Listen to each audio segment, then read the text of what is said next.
Quand j'étais adolescent, mon père m'avait acheté un gros magnétophone d'une marque allemande, Grundig. La taille des bandes magnétiques et la possibilité de choisir une vitesse lente permettaient d'enregistrer d'affilée plusieurs heures. J'avais laissé l'appareil tourner toute la nuit en plaçant les micros sur le balcon de ma chambre, orienté vers le jardin. En écoutant le résultat le lendemain, j'eus d'abord le sentiment d'être un voyeur et d'avoir commis une indiscrétion à l'égard de la nuit. Du silence nocturne, on ne percevait que le souffle du défilement de la bande. Le premier son flagrant fut vers la fin de la nuit le passage d'une mobilette dans l'avenue de Boufflers. Quelqu'un qui devait aller au travail, ou bien un jeune qui rentrait chez lui après avoir fait la fête. La mobilette n'était pas rapide, on l'entendait arriver de loin.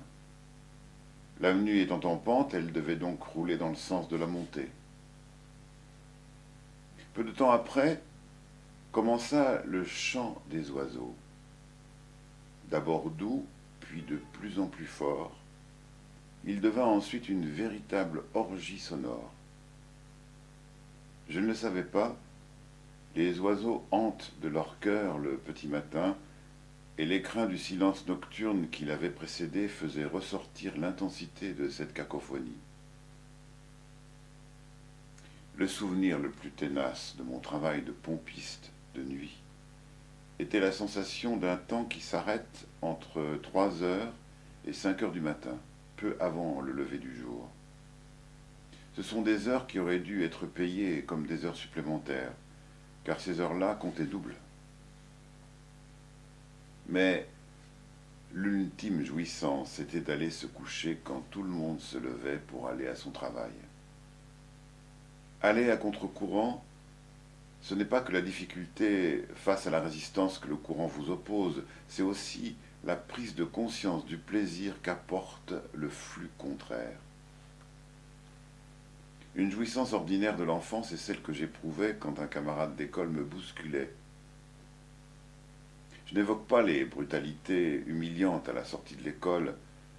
Je ne parle pas des coups de pied sur le cartable pour le faire tomber de mes mains. Je parle du geste d'être poussé hors du rang quand on attendait de rentrer en classe. Bien sûr, je protestais, tout en guettant les réactions de l'instituteur qui désigne toujours la victime comme responsable, sans doute parce que c'est plus facile d'agir sur les faits que sur la cause. Bien sûr, on n'aime pas être bousculé. L'ego se révolte. Mais en même temps, le corps exulte. Pousser et être poussé, c'est se toucher. Et je regrette de ne pas avoir davantage profité de ces stimulations sauvages.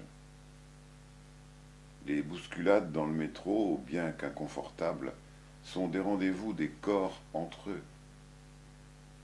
Et si nous sommes finalement preneurs de ces étreintes prises au hasard de la vie quotidienne, c'est que nous sommes insuffisamment touchés. Seul l'amoureux, l'assassin et le personnel médical franchissent notre bulle d'adulte. Et l'âge avançant, les occasions se raréfient. Grâce aux infirmiers qui la portent, la personne âgée retrouve ses sensations d'enfant quand elle était portée par ses parents. Mais la douleur, la maladie, l'empêchent souvent d'en jouir et de jouir de ce transport. Les obstacles que l'on doit contourner en bousculant légèrement les gens qui nous gênent pour passer, les goulets d'étranglement que sont les couloirs, les passerelles, les ascenseurs, les autobus, les guichets d'embarquement, sont des occasions où les corps s'effleurent et où la politesse s'exerce. On parle de tact, mot qui a la même racine que toucher. Certains architectes prétendent que les maisons d'aujourd'hui sont trop vastes, que l'on a considéré à tort que le confort était d'avoir de larges portes, de grandes baies et une pièce dédiée à chaque fonction. Résultat, on se croise difficilement. Non, résultat, on se croise facilement. Les évitements, les frottements, mais aussi la douce empoignade pour écarter la personne qui est sur votre chemin, sont des contacts avec les autres justifiés par les circonstances. Et ces circonstances sont prétexte à des attouchements pudiques qui ne sont l'objet d'aucune négociation, ni d'aucune démonstration, juste un pardon pour s'excuser de l'intrusion dans la bulle de l'autre. Les corps sont isolés dans la cité parmi les milliers d'autres. On peut être très proche du corps des autres sans que personne ne vous touche.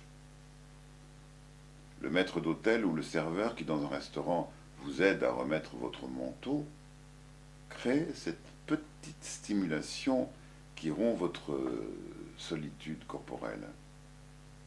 Le coiffeur, en vous touchant la tête, en vous frictionnant pour vous sécher les cheveux, joue lui aussi son rôle dans ce combat contre la pénurie tactile.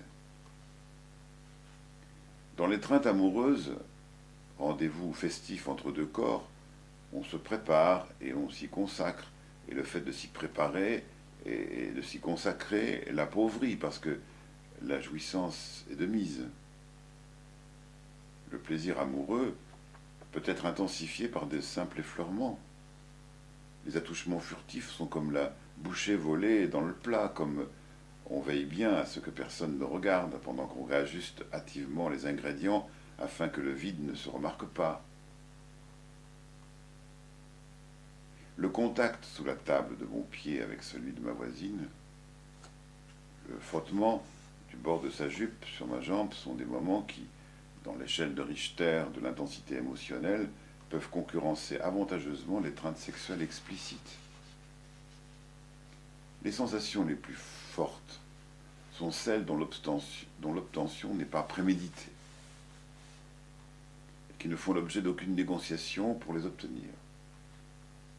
Je suis à côté de quelqu'un que je ne connais pas, et tout d'un coup je sens son corps me toucher. Rien d'inconvenant, juste une pression de son bras contre le mien, parce que l'on partage le même accoudoir.